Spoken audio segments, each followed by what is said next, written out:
വചനോത്സവം online തിരുമുഖ ആരാധനയിലേക്ക് നമുക്ക് പ്രവേശിക്കാം. ഈ സായാഹ്നത്തിൽ എല്ലാ വിശ്രമങ്ങളും അവസാനിപ്പിച്ചുകൊണ്ട് ഈശോയുടെ തിരുമുഖത്തെ സ്നേഹിച്ച് നമുക്ക് ഉറങ്ങുവാനായിട്ട് പോവാം. സങ്കീർത്തന പുസ്തകം 25-ാമത്തെ അധ്യായം 4-ാമത്തെ വാക്യം ഒരു പ്രാർത്ഥനയാണ്. കർത്താവേ, അങ്ങയുടെ മാർഗങ്ങൾ എനിക്ക് മനസ്സിലാക്കി തരണമേ, അങ്ങയുടെ പാതകൾ എന്നെ പഠിപ്പിക്കണമേ. സ്നേഹം നിറഞ്ഞവരെ, നമ്മുടെ അധരങ്ങളിൽ, നമ്മുടെ ഹൃദയത്തിൽ ഇന്ന് രാത്രിയിൽ കിടന്നുറങ്ങുമ്പോൾ ഇതൊരു പ്രാർത്ഥനയായിട്ട് നമുക്ക് സ്വീകരിക്കാം. കർത്താവേ, അങ്ങയുടെ മാർഗങ്ങൾ എനിക്ക് മനസ്സിലാക്കി തരണമേ, അങ്ങയുടെ പാതകൾ എന്നെ പഠിപ്പിക്കണമേ.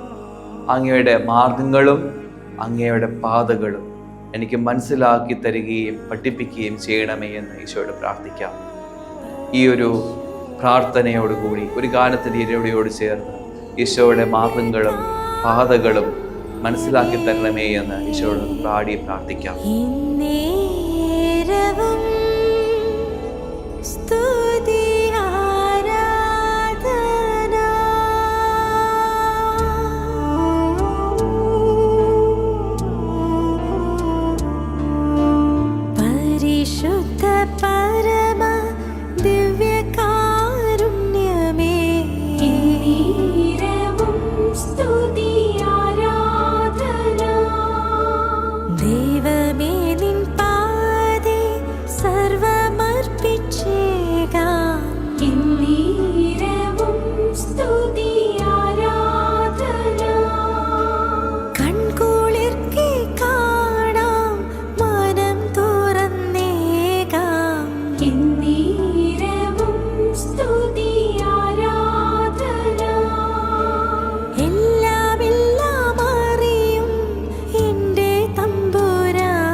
നമ്മൾ നാളെ രാവിലെ എഴുന്നേൽക്കുമ്പോൾ നമ്മുടെ മനസ്സിൽ ഇതൊരു പ്രാർത്ഥനയായിരിക്കട്ടെ.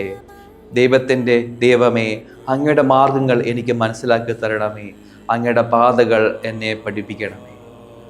അത് വലിയൊരു അനുഗ്രഹത്തിൻ്റെ നാളുകളായിരിക്കും. ഇങ്ങനെ ഒരു കഴിവ്, ദൈവാനുഗ്രഹം നമുക്കുണ്ടായിരുന്നെങ്കിൽ, അതായത് ഈശോയുടെ മാർഗങ്ങൾ അറിഞ്ഞ് ജീവിക്കുന്ന ഒരു വ്യക്തി, മാർഗങ്ങൾ സ്വീകരിച്ച് ജീവിക്കുന്ന ഒരു വ്യക്തി, പാതകളിലൂടെ ചരിക്കുന്ന ഒരു വ്യക്തി, അത് വലിയ ഒരു അനുഗ്രഹമാണ്. ആ ഒരു കൃപ ആഗ്രഹിച്ചുകൊണ്ട് ഈശോയോട് പ്രാർത്ഥിക്കാം. കർത്താവേ, എൻ്റെ ജീവിതത്തിൽ അങ്ങയുടെ മാർഗങ്ങൾ അനുസരിച്ച് ജീവിക്കുവാനും പാതയിലൂടെ മുന്നോട്ട് ജീവിതം കൊണ്ടുപോകാനും കൃപ തരണമേ എന്ന് പ്രാർത്ഥിക്കുന്നു. ആശീർവാദം സ്വീകരിക്കുന്ന സമയത്ത് ഇത് പ്രാർത്ഥനയായിട്ട് നമുക്ക് ഈശോയുടെ മുമ്പിൽ വയ്ക്കാം. പരിശുദ്ധ